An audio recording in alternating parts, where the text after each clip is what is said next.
Hi, I'm Dr. Sharon DeVivo, president of Vaughn College, now in our 90th year, and host of our podcast, Future Proof Focus.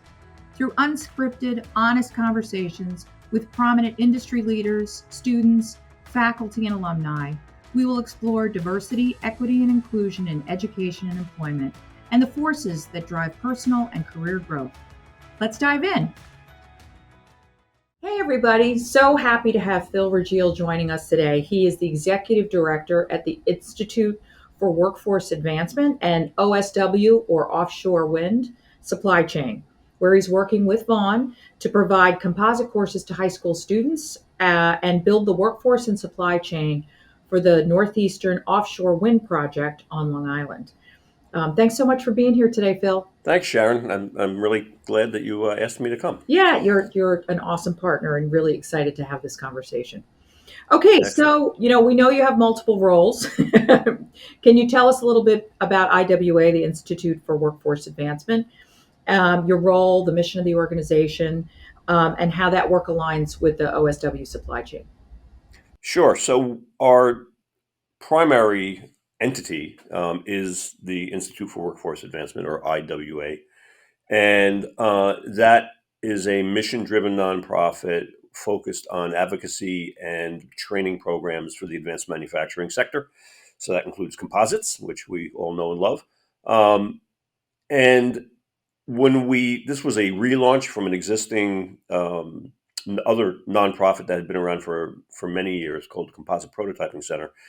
And when we relaunched, we were looking at ways to expand our reach and kind of find different avenues for us to go down that still somehow related to composites and the advocacy work that we were going to do.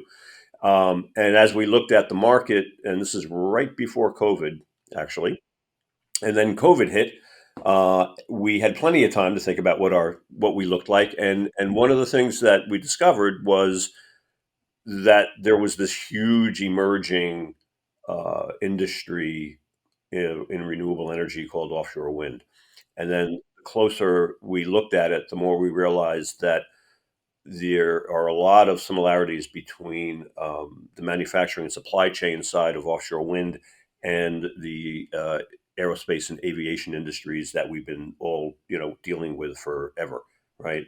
Especially on Long Island, where we were the home of Grumman and all these huge aerospace companies, and that kind of opened up a whole new direction for us, and we have now continued to mine that to the point where I would say my work week is split 50-50 between dealing with the work we're doing as advocates for offshore wind and the new supply chain that's being built out, and the work on the composite side, trying to expand our programming with the help of your folks at Vaughn and some other strategic partners. And so both are going on kind of in tandem or in parallel, and knock on wood, everything is really going very well this year. So just to help orient people who are watching and listening, I just realized we're probably talking inside baseball a little. Can you help everybody understand what a composite material is? There we go. Composites 101. All right. Well, the simplest answer is almost anything that's not wood or pure metals is a composite, right? So if you just think of taking two materials and putting them together, and by doing so, you're creating something that's stronger than its individual component parts.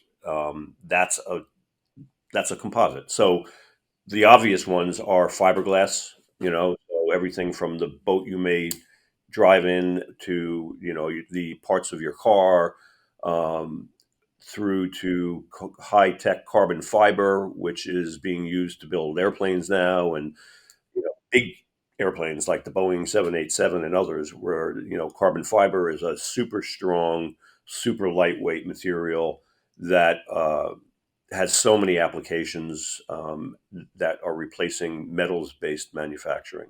The best example I can remember of somebody showed me, as a result of our airframe and power plant program, showed me honeycomb. Yep. And had me stand on it, right? And it looks like actual honeycomb. And it's so strong. You would think you can't stand on something like that. but each of those individual cells makes for a material that's much stronger than what it would be by itself. And as you know, when you take that honeycomb and then you start adding resin on it and you start adding layers of carbon fiber fabric and you build it up and then you put it in an oven and you cure it and you come out with something that's like a rock, right? And before you did that, all those pieces were flimsy and you could bend them and you'd think there's no way. And that's where we get aha moments from students where they're looking at this stuff trying to think, what do we do with this? And then once they see the end result, they go, "Oh, wow!" And you can look at honeycomb which was used in the reentry vehicles in the space program as part of their heat shields, right? So that that honeycomb that you just described kept these reentry um, vehicles from burning up in the atmosphere as they came in. Right. And it's more efficient and lighter, so helps with climate change in the long run as well, because it contributes to a more sustainable, in our case, aviation and aerospace, but lots of applications throughout different industries. Absolutely, Yeah. absolutely. And renewable energy is one of those big all aspects, not Right. just the offshore wind projects. Yeah. So we work together on the Cradle of Aviation, working with local high schools to bring students. Dominic Prosciu, who is our vice president for training, working really closely with your team, Susan and Michael, to put together a great program for high school students. Have you? I mean, I know I've met one who decided to become an engineer directly as a result of that program. Can you talk a little bit about what the goal of the program is?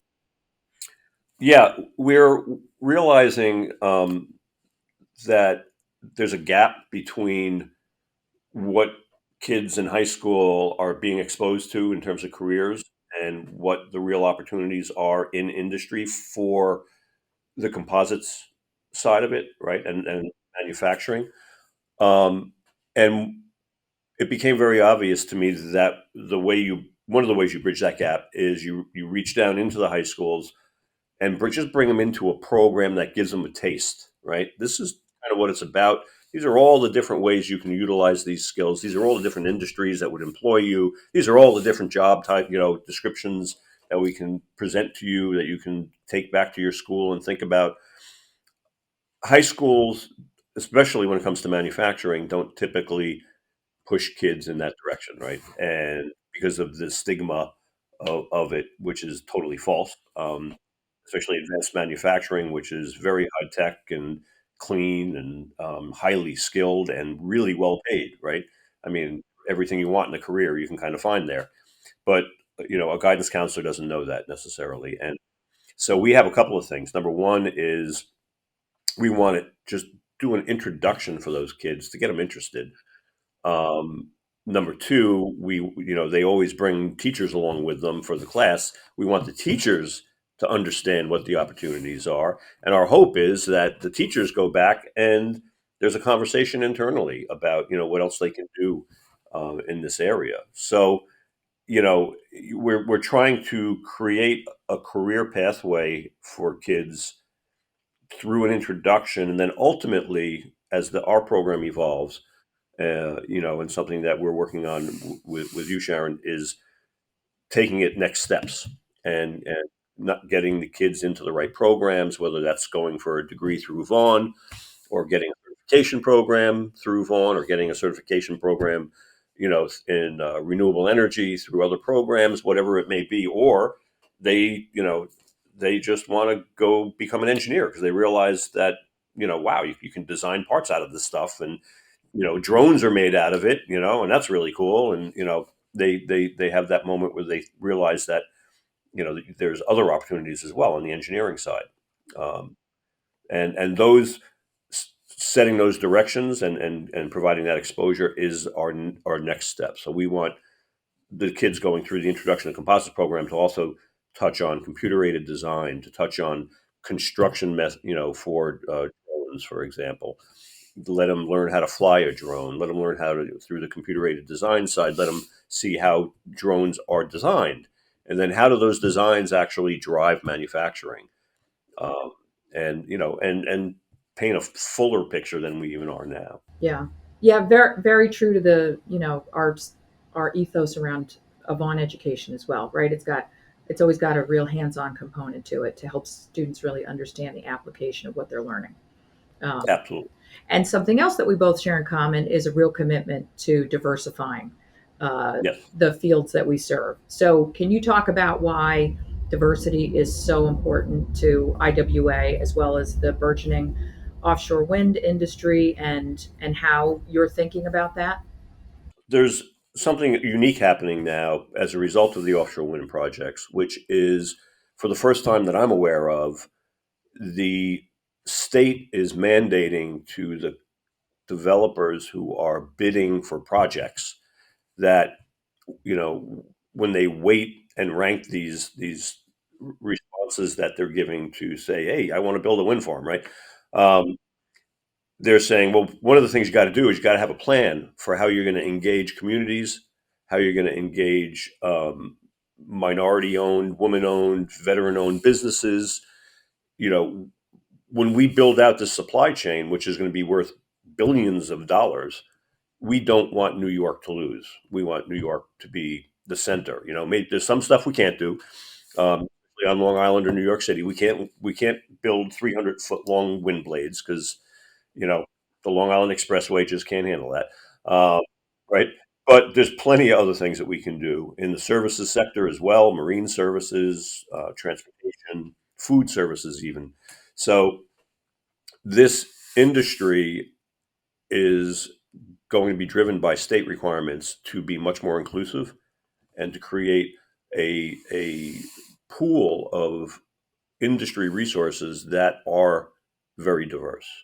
And there's going to be, over the next 3 to 5 years, a lot of money spent and a lot of time spent to build those programs out, do the community engagement, get the supply chain established, and get some success stories. So diversity throughout the industry, and this is just, we're talking about offshore wind, but offshore wind is manufacturing too, right? So they all fit hand. You can't talk about one without talking about the other. And for us, there's more and more composites being used, so that's great. It just becomes one big integrated kind of ecosystem of manufacturing. This is a little bit of a spoiler alert, but coming up in a future podcast, we're going to talk to an alum who's actually already working in this sector in procurement for one of the companies that's going to manage how the energy gets from the wind farm to the island. So the underground cable that runs between the two, and really Yep. excited to talk to him about that very narrow piece of the business, right? But an important and huge piece of the business as well. So it's just really exciting to see some of these future careers that we don't even necessarily know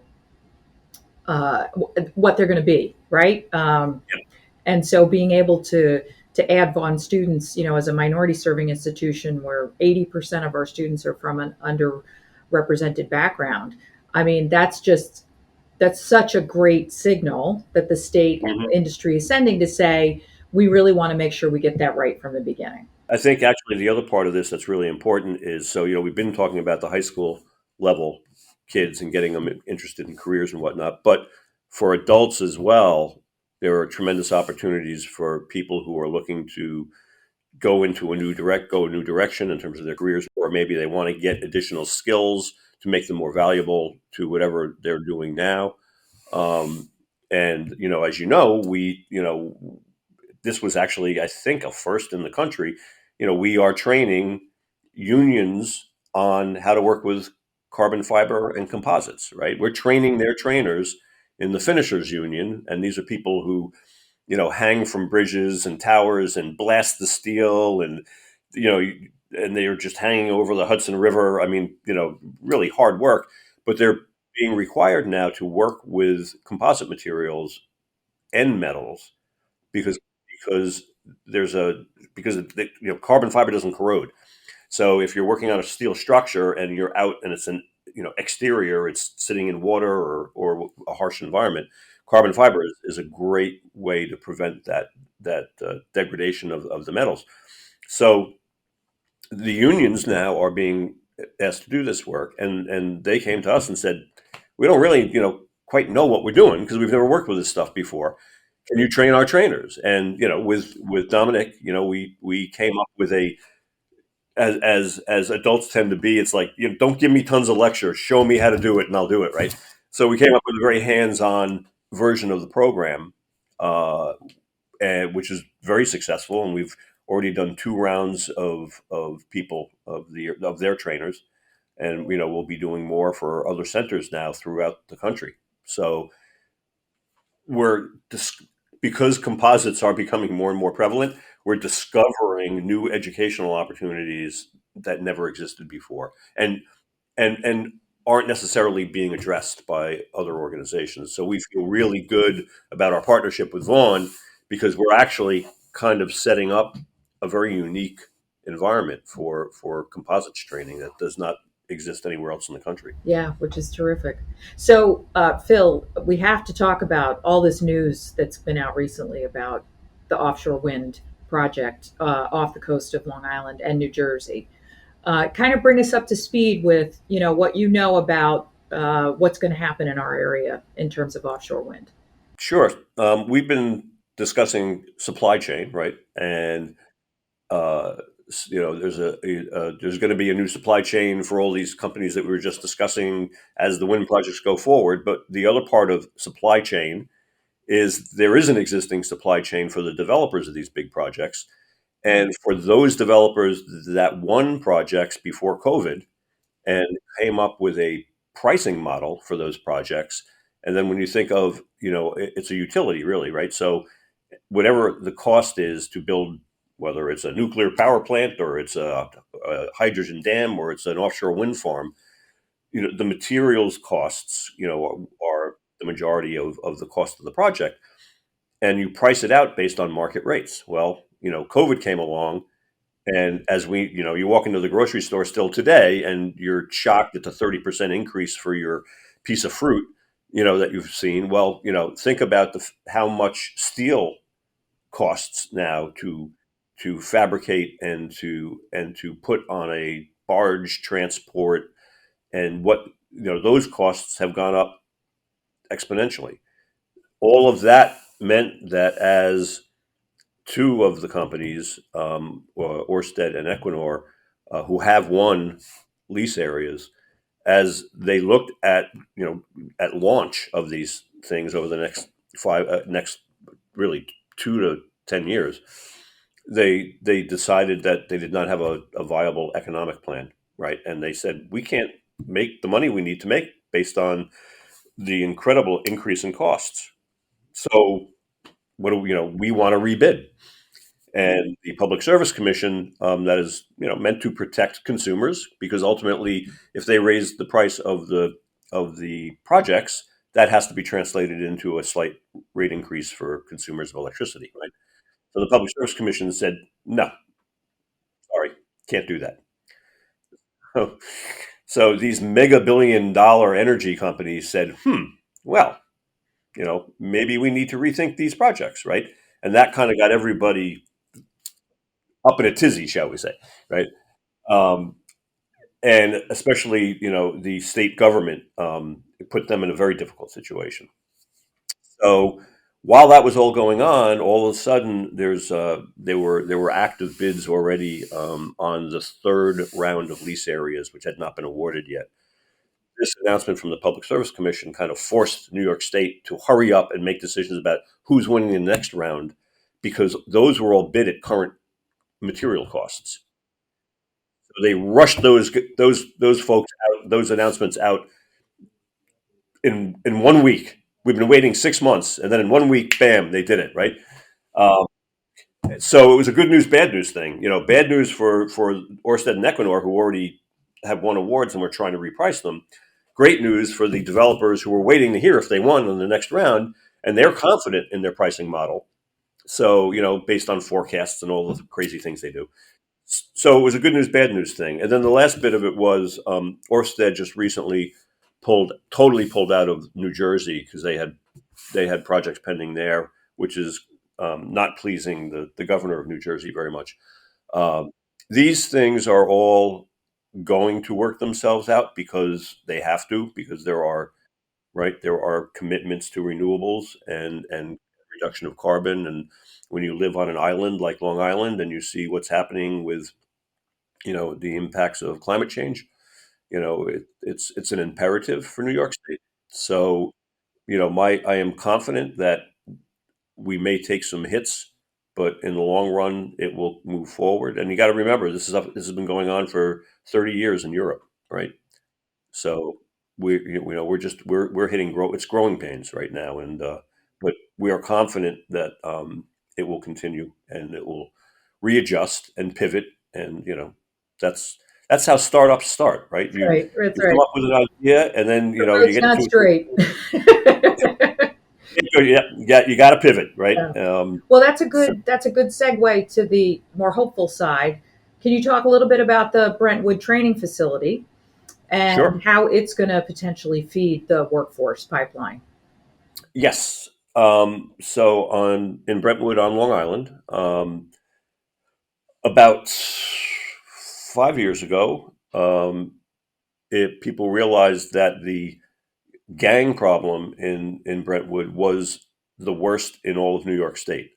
And recruitment at high school, kids in high school was horrible. And this started a whole process with government to evaluate, what could they do to try to, stop that, right? To intervene and get the kids away from the influence before they were sucked into it. And New York State committed many millions of dollars to build a community center in Brentwood that whose purpose was to provide a way for kids coming out of school at the end of the day to go someplace comfortable, safe, not just go back home. Nobody may be home.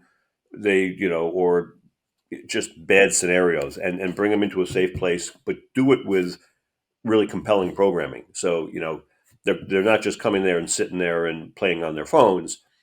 They're learning how to fly a drone, or they're learning fun things, and that's spawned a whole series of events that have what's ultimately resulted in the center at Brentwood being really three components. One is the community side, which I just talked about, after school programming, weekend programming, all sorts of things like that. A workforce training center, which is going to be where we sit, and building out a very sophisticated manufacturing training center for composites, and even doing things like virtual reality exposure to welding and machining and the other skills that are desperately needed in the industry. And then and that is, by the way, is not only for exposure for the kids, but their parents, other people in on Long Island who are looking for job retraining, and also as a pathway for industry to start tapping to start committing to apprenticeship programs. So as we're pumping people through, yep, maybe they'll actually go and sit, on a production line somewhere, and make 20 something bucks an hour and learn, right? Um, and then the third piece is going to be the National Offshore Wind Training Center, which anybody who has a desire to go work offshore has to be certified. And I refer to it as the How Not to Kill Yourself certification. Right? So you got to learn how to be on a boat, on a ship. You got to learn how to, as the crew boat is pulling up to the platform and it's going through 6 foot waves, and you got to get from the boat onto the platform. There's a way to do that without killing yourself, right? They have to learn that. If they fall into the ocean, they have to learn how to survive. They have to do that. So all these things, it's called Global Wind Organization Certification, GWO. That center will be providing that skills training to get that certification. And that's huge because that opens up all of the industry as well. So if you are a manufacturer in offshore wind, and you're a manufacturer of wind blades or turbines, you have to have your workforce certified as well. So, instead of sending them all to Europe, we're saying, bring them here, bring them to New York. It's right at it, where we got a bullseye view of the projects. Bring them here, put them on a ship, send them out, they can do the work. So those are the three elements of it, and it's going to be a very, very unique center. There's going to be a lot of summer programs, after school programs, evening programs, and it's a partnership with Suffolk County Department of Labor, who is actually going to run the facility, the BOCES school system, ourselves. We'll have partners coming from other community organizations, other schools, other universities and colleges. So it's going to be a very, very active, very large site, and we hope to see some activity there um, before the end of 2025. 2024, sorry.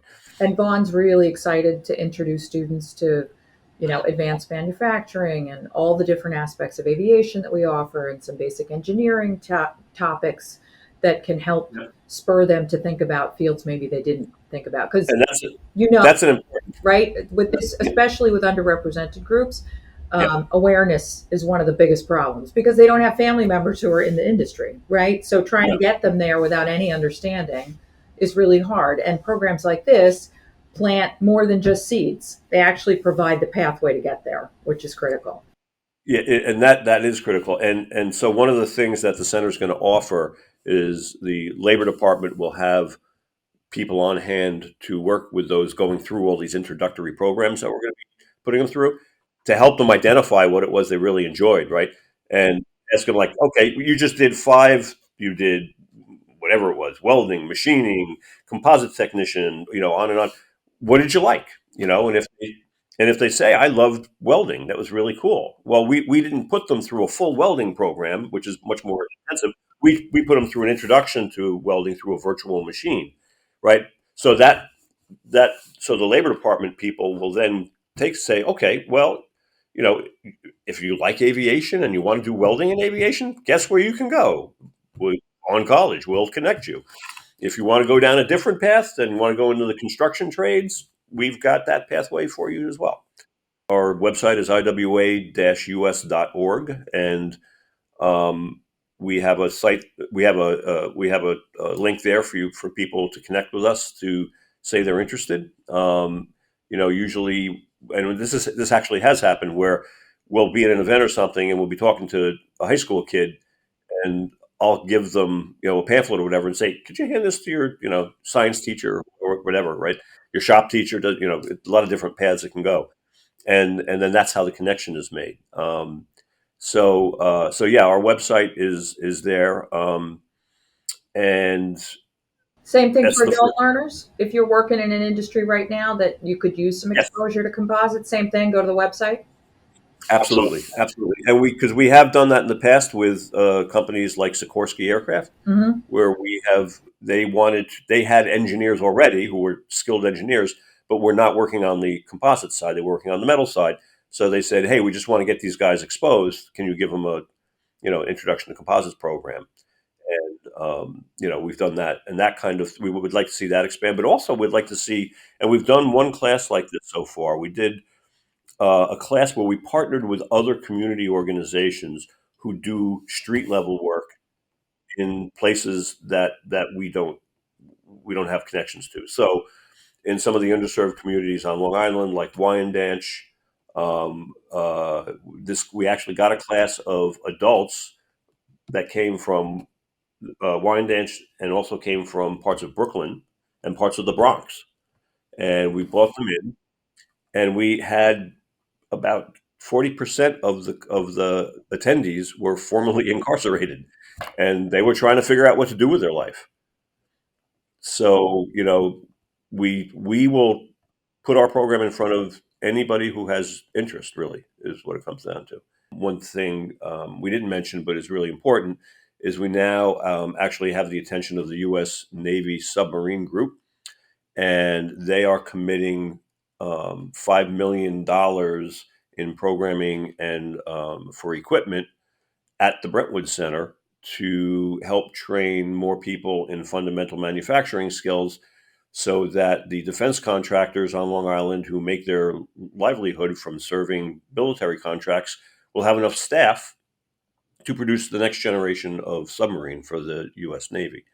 So clearly, there's just a lot of different ways that we can take our programming, and partnering with Vaughn is really a significant piece of that, because you have that expertise and that institutional knowledge on the educational side, and we have sort of the feet on the street through our other strategic partnerships, including with the Composites Institute, which is a Department of Energy funded organization that works nationally. So we also have their attention, and they have actually been very active in funding a lot of the programming that we've been running for the last 2 years.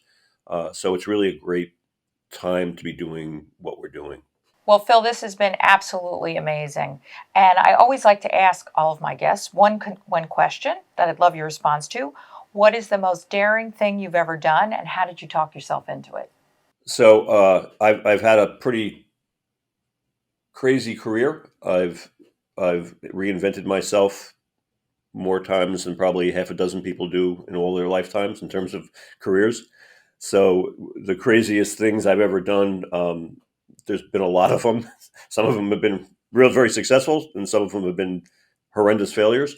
Um, but I would say in recent times, one of the craziest things I've done is actually taken on this role that I have right now, because I came from a background of technology and marketing and business development in areas like media and the music business and elsewhere, and wound up running an organization that was all about engineering and working with advanced composite materials and manufacturing. And so I went from knowing nothing to having to know an awful lot, or to the best of my ability, a lot, in a very short period of time, and reinvent the organization and build out a network of partners and an ecosystem that, thankfully, along with the great staff that we have here, has is really trending in the right direction, and we're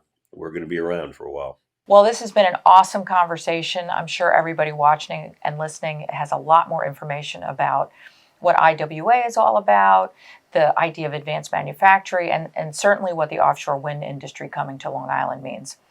So, thanks everybody for listening. Just to remind you, offshore wind is coming to Long Island in a really big way, which will create a myriad of job opportunities. And to learn more about how you can start your training and be part of the renewable energy movement, check out oswlongisland.org. Until next time, take care. Have a question? Email us at futureprooffocus@vaughn.edu. And don't forget to subscribe, follow, and rate the podcast. Thanks for listening, and see you next time.